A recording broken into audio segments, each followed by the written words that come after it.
Thanks for coming, everyone. It's my pleasure to welcome you all to this panel discussion.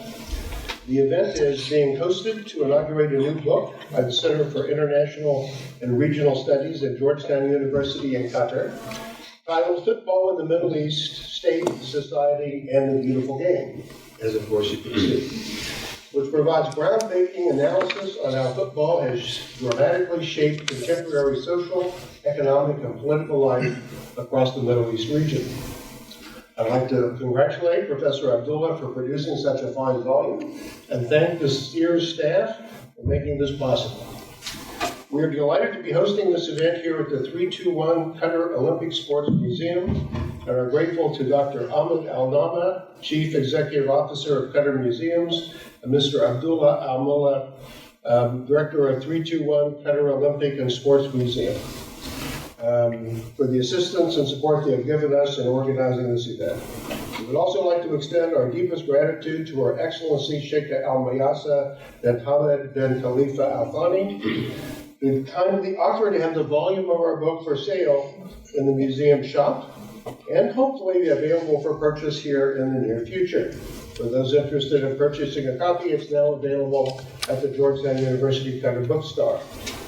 This timely publication is the latest outcome of GUQ's multi-year research focus on Qatar and World Cup across multiple initiatives, resulting in various research projects, published books, journal articles, media engagements, podcasts, courses, and student activities. With this, I'll hand it over to Professor Abdullah of the History Department, who will introduce the panel. Thank you.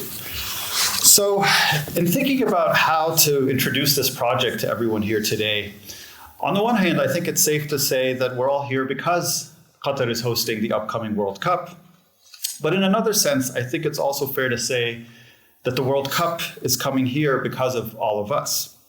And so what I mean by that is it's worth acknowledging that the significance that the game of football has had and come to hold in the Middle East over the course of the past century. We see families pass their support for their clubs down through the generations.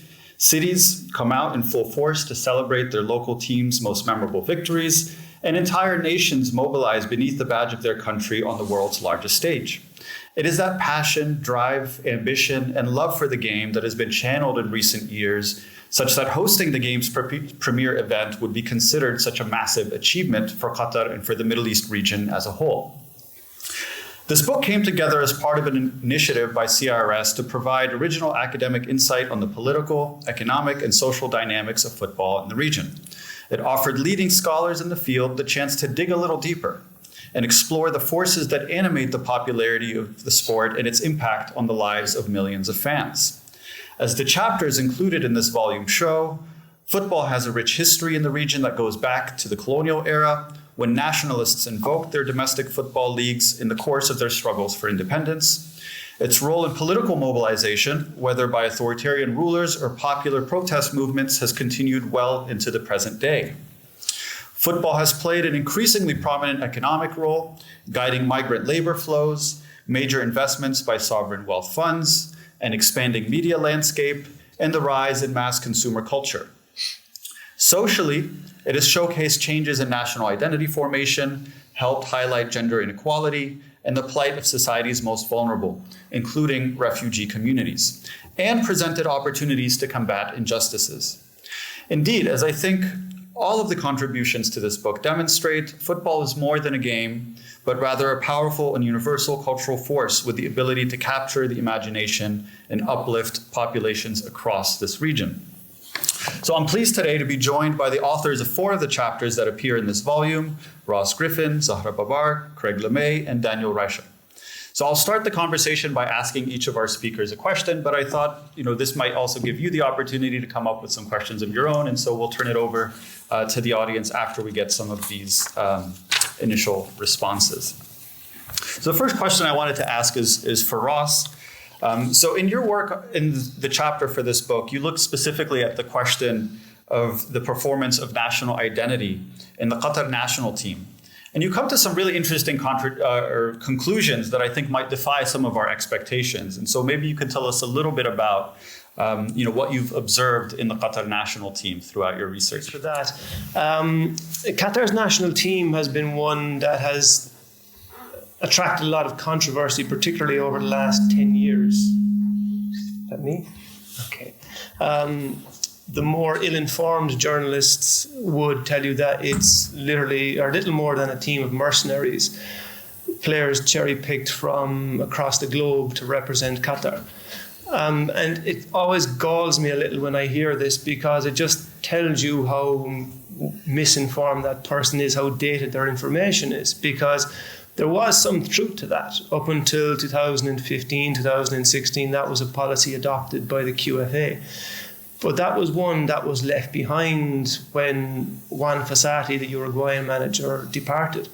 He insisted on using players primarily from South America, and the QFA said, no, we've got a fine batch of young players many of whom were born and reared in Qatar. They're coming through the Aspire system.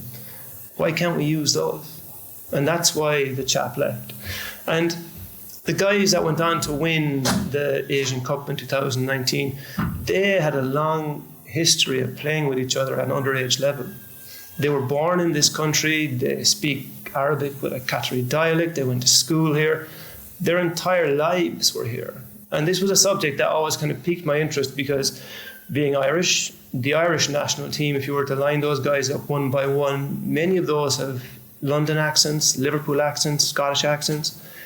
And even in a more modern context in the Irish national team, there's a huge number of players of Nigerian descent. A quarter of the national team is of Nigerian parentage.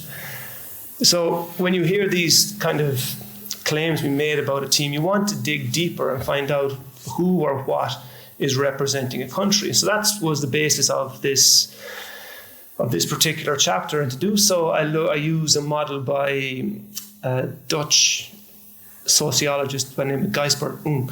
And he looks at what he calls thick and thin forms of citizenship. And it's a sliding scale, the thickest being people who are born in a country to parents of that country who've lived their entire lives in that country.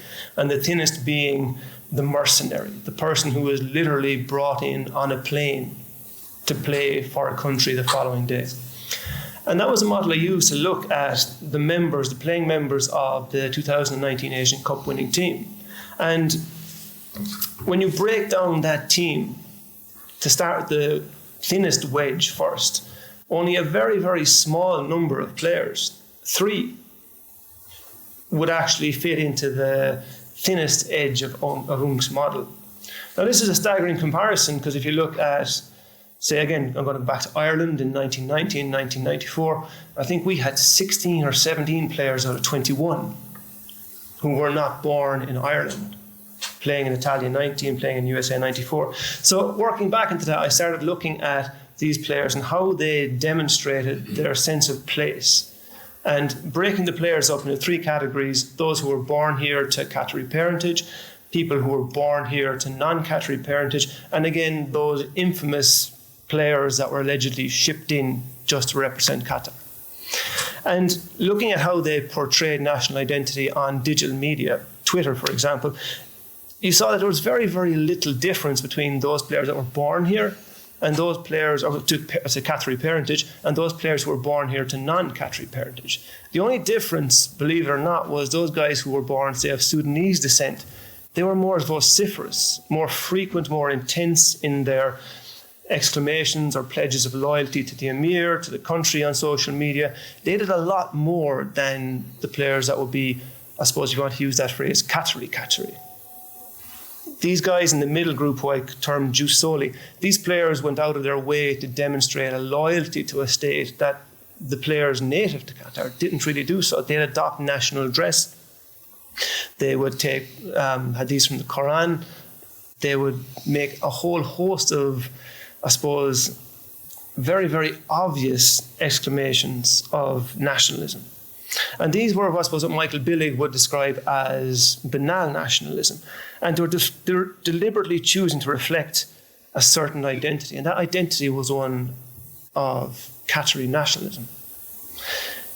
Moving on to the Jus Talenti section of players, what really struck me as interesting for those guys, and I suppose looking more so at the I suppose what you call the controversial players, controversial in that their claims to their right to represent Qatar were questioned massively during the tournament by the UAE. Bassam Al-Rawi and Al-Muez Ali. These two guys were equally explicit in claiming Qatari identity. Not Qatari citizenship, Qatari identity through social media. The one difference that separated those kind of players from the other groups was that they also acknowledged other identities. Ali Muez Al-Rawi, he often proclaimed a loyalty to Sudan as well as Qatar. Bassam Al-Rawi was equally explicit in talking about Iraq. And you got senses that these players belonged to other countries as well. I'm going to try and keep this as brief as I can because I know we've got other speakers here. But other surprises, I suppose, interesting things that brought up, or this chapter brought to mind was in kind of defying the expectations of what these jus talenti, these mercenary players were alleged to bring to a society. Because they were alleged to bring nothing. They were literally coming in just to represent Qatar and do nothing. This study found it to be the opposite. Those small few players that were accused of just coming for the money were actually some of the most strident, some of the most active in terms of the community of Qatar. Doing things like volunteering for COVID testing back when that was a big issue here, taking part in sports days, visiting schools, activities like that defy the expectations of somebody who's just a mercenary, somebody who's just coming to grab the cash, play the football and leave. These guys were integrating themselves into the community. The famous Shumila Shumila song, that wasn't introduced by, again to use that phrase, a Qatari player. It was one of the players of Sudanese descent who started that in the dressing room, saw everybody enjoy it, and says, bring this out to the pitch. The song that became the unofficial anthem of Qatar during the Asian Championships and beyond, that really galvanized the team as a unit. And if anything, this team has become a mirror to the society that Qatar is today. We all know that Qataris are 10% or so of the current population of the country, and there's an entire mixed bag of other nationalities here. And many of those nationalities are being reflected in the national team going forward. I think I'll leave it there now because I'm conscious of time. Sure, thank you, Ross. Zahra, this question is for you. Obviously, we I think all of us here are very well aware that from the moment that Qatar was announced as the host of the 22 World Cup, and this goes all the way back to the year 2010, that questions specifically directed around the migrant labor practices and conditions here became central to the discussions around the tournament. And you've actually been conducting research on migrant labor in Qatar long before the World Cup, and so you know a lot more about this than most of the people who've been commenting. So I thought maybe you could tell us a little bit specifically about how winning the World Cup hosting rights has kind of impacted the conversations around migrant labor. Sure. Thanks, Abdullah. I don't know if that works. And thank you also for pointing out that, yes, well before 2010, when the announcement about Qatar being awarded the bid to host the World Cup in 2022, for at least 15 years, perhaps 20, there had been a strong research focus, academic interest into looking at migrant labor in the region, because at that time, Qatar, along with the 5 other GCC states, were rapidly emerging as the 3rd largest global hub of migration.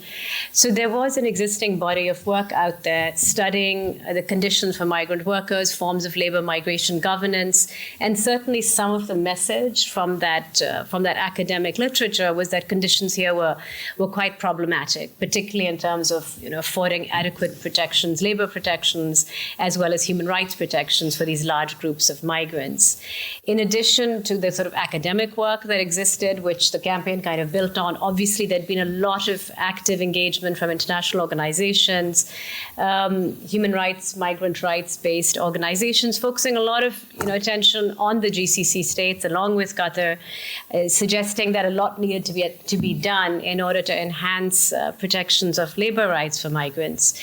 In there was certainly some recognition and acknowledgement of it, obviously, on the part of the 6 GCC states, and multilateral platforms like the Abu Dhabi Dialogue and the Colombo process, which had started around 2004 and 2005, were clearly also an acknowledgement that the states themselves are trying to engage an international forum to develop collaborative and sort of responses. But of course, a lot of that still received a great deal of criticism for being inadequate.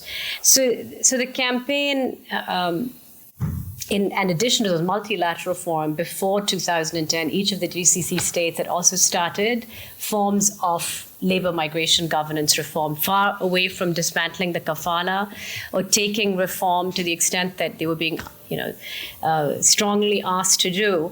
But that was the kind of background within which the sort of the bid emerged, and the campaign against the bid emerged. So I think, that it is within that larger context that these discussions obviously changed. I think the fact that Qatar was unprepared for the amount of attention it got as soon as it happened, it should have anticipated some of this attention, because they had been getting this kind of criticism for years.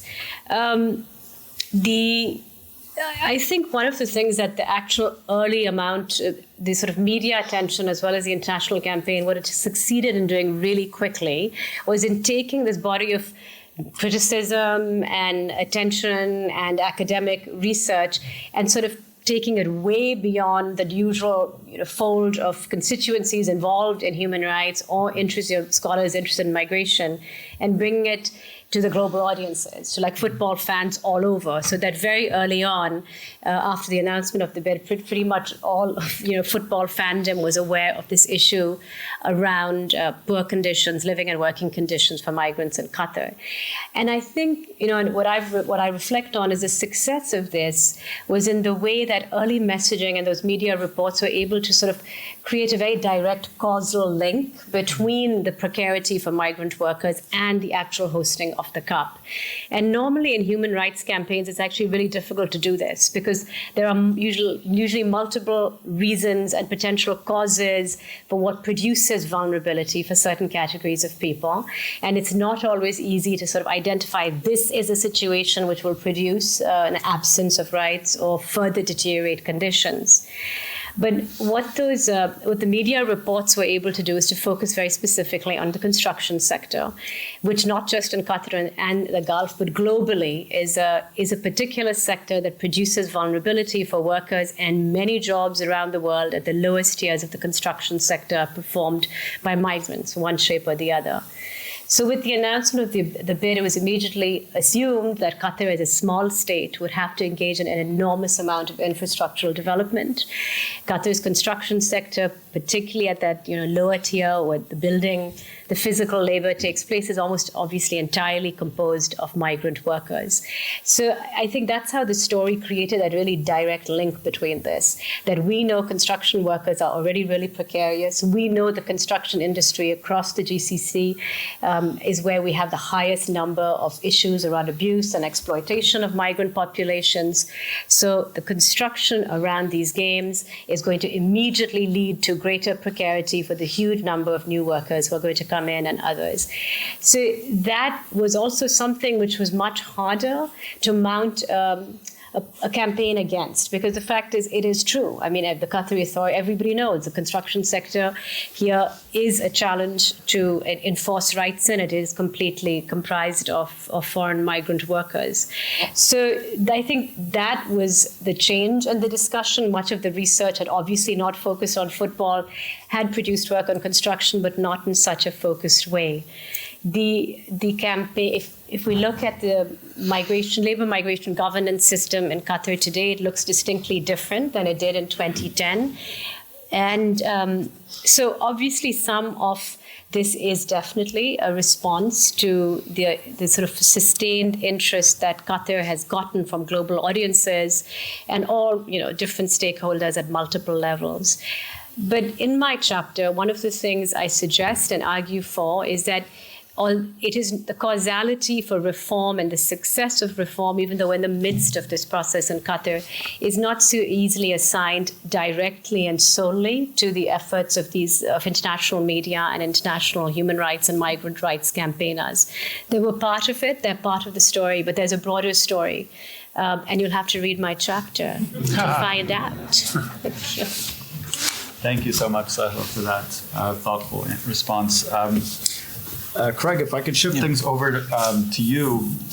So you're a media scholar, someone who's been keenly observing the sort of sports broadcasting landscape, especially in Qatar and the wider region. So can you describe for us maybe the connections between the World Cup specifically and Qatar's emergence as a kind of broadcast leader, especially with a network like beIN Sports, and kind of the way that it's sort of made its entry into the global broadcasting landscape? Certainly, thank you. So as my colleagues who study public diplomacy and soft power all say, both the World Cup and beIN are part of Qatar's soft power strategy.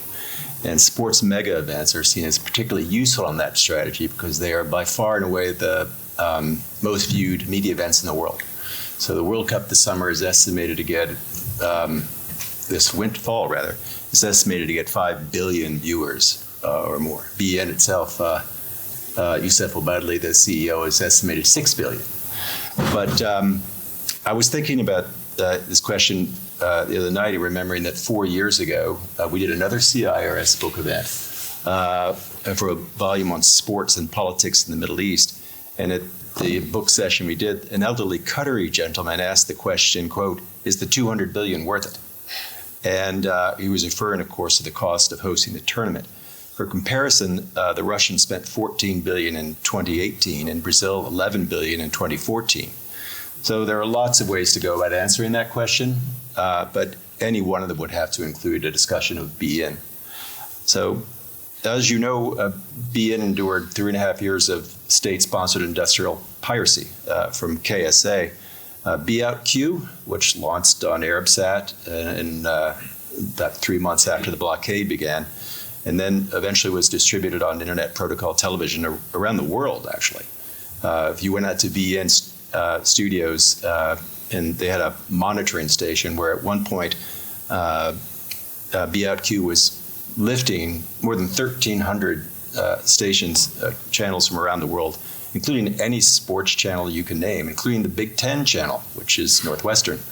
And even after all of that, because they settled BIQ as, the Qataris took the KSA to the World Trade Organization and won a favorable judgment that the Saudis appealed, and then they dropped it last January, and the two countries sort of publicly patched it up. But even after 3.5 years of piracy, beIN is still the world's largest sports broadcaster by rights under contract, about $15 billion. The problem is that its revenues are far below its competitors like ESPN and Sky. In the MENA region, it is the sports broadcaster in 24 countries from Iran to Turkey. And it broadcasts on every continent, either by itself or with a partner, except Antarctica. By itself, beIN is the reason why the MENA region is in the top 10 sports rights markets in the world. And it's done that almost entirely by paying premium fees for football, which is not only the most popular sport in the region, but in the world, and is 41% of the global sports rights market. If you own football, you own a lot. Before Be Out Q, beIN had the MENA rights to all 5 of the major European leagues, the UEFA Championship, the World Cup, most of African and South American football, and the Turkish Super League. And that's the short list. The problem is that no credible industry watcher out there, I should add, it's very hard to do studies of beIN. They don't welcome interviews. They don't publish any, there's no publicly available documents about its revenues or its rights. You have to kind of figure it out by reading the trade press. But there's no credible industry watcher out there that thinks that beIN is profitable, not even remotely so, or that it's likely to become so. So the question for me, if I'm a researcher, is will Qatar continue to support beIN as it has after the World Cup? Is it worth it, and what's the it? So that's my take on this. Thank you very much, Craig. Danyel, so obviously this book is football in the Middle East, not just football in Qatar, or not just football in the World Cup. And so maybe we can broaden things out a little bit. And so in your chapter, you've written about the plight of Palestinian refugees living in Lebanon and their inability, or at least the limitations on their ability to play football. So can you talk to us a little bit both about kind of what you found in regards to the situation of Palestinian refugees in football, but also how that offers maybe a lens into the broader situation endured by the Palestinian population in Lebanon? Yeah, when we talk about the World Cup, we talk about the 32 teams that qualified. We talk about the 179 teams that did not qualify. We talk about the drama of Italy that didn't qualify, the drama of Egypt, which is unfortunate with the large community here that didn't qualify. But we are not talking about one group of people, stateless people. They cannot even try to participate. And there are around 10 million stateless people in the world, most of them being Palestinian, 500,000 of them living in Lebanon. And I looked at them in my chapter. Some of you might not know, but to be able to participate in FIFA competitions, you need to be a citizen of a country.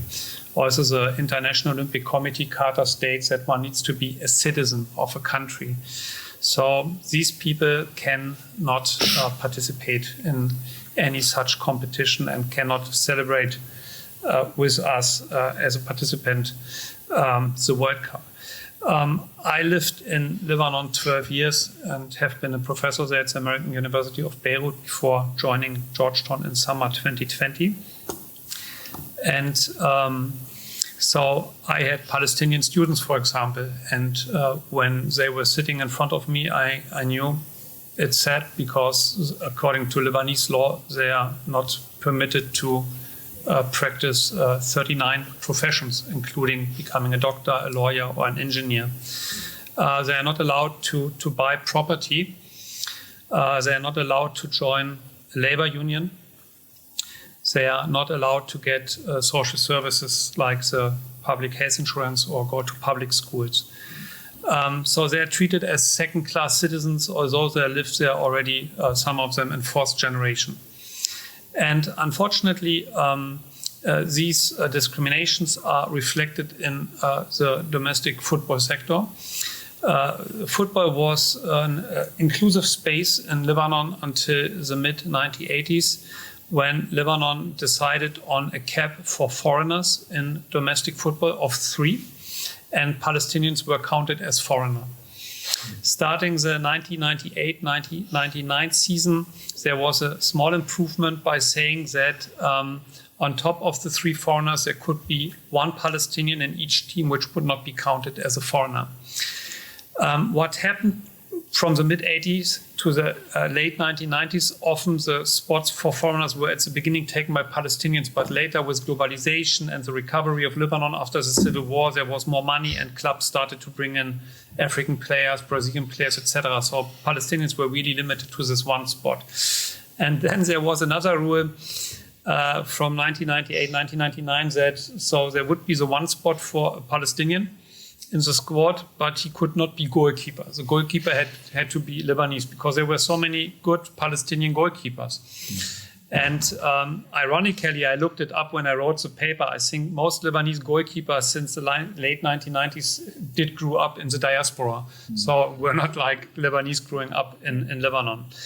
But so Palestinian football players in Lebanon face what I coined a triple periphery. Although I owe this to a player I interviewed because I told him, you are witnessing a dual periphery, right?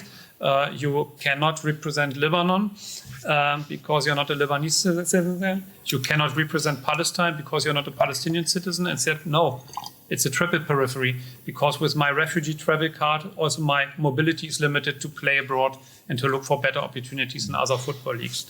So that's the situation.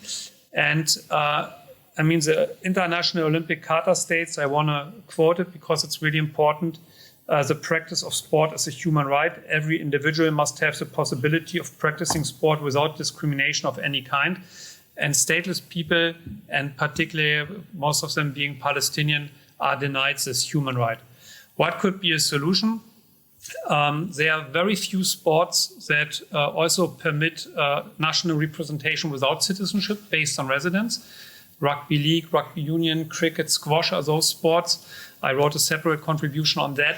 And I think that would be really a solution if the rules by the International Olympic Committee, by FIFA, by other major sporting federations would be changed, that based on certain residence criteria, such as having lived in a certain country for a certain number of years, would qualify also to represent a country. Thank you, Danyel.